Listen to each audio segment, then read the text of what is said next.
एक वृद्ध महिला जिसके मन में गौतम बुद्ध के प्रति अपार श्रद्धा थी। एक दिन उसके पुत्र की मृत्यु हो गई। पुत्र की मृत्यु से वह वृद्ध महिला बहुत दुखी थी। पुत्र की मृत्यु के दुख से व्याकुल हो वह वृद्ध महिला रोती बिलखती गौतम बुद्ध के पास पहुंची। वृद्ध महिला ने गौतम बुद्ध के आगे हाथ जोड़े और अपने पुत्र को पुनः जीवित करने की प्रार्थना करने लगी। जैसा कि हम आपको बता चुके हैं, वृद्ध महिला के मन में गौतम बुद्ध के प्रति अपार श्रद्धा थी। वह बुद्ध को भगवान मानती थी। वृद्ध महिला की बात सुनकर गौतम बुद्ध ने कुछ देर सोच विचार किया।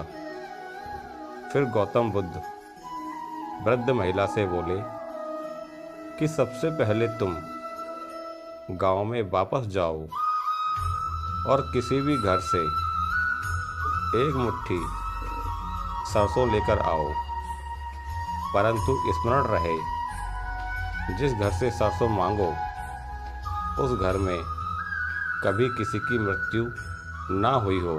यह बात हम सब जानते हैं कि इस संसार में ऐसा कोई व्यक्ति नहीं है जिसके किसी परिजन की मृत्यु ना हुई हो।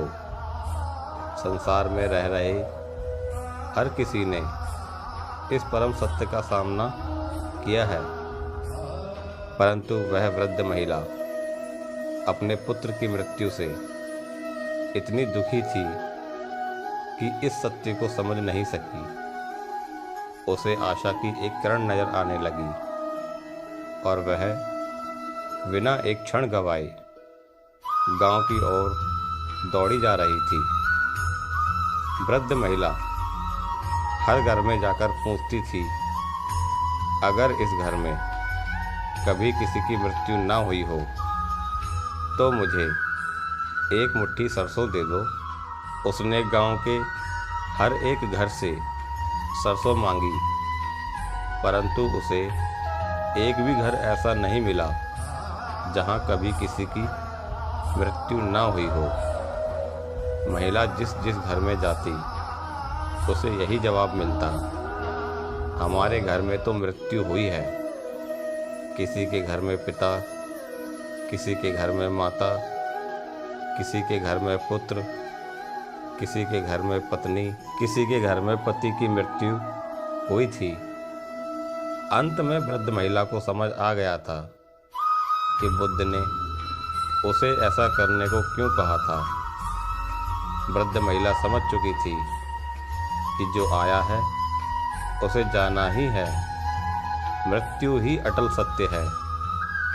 वृद्ध महिला बुद्ध के पास वापस आ रही थी।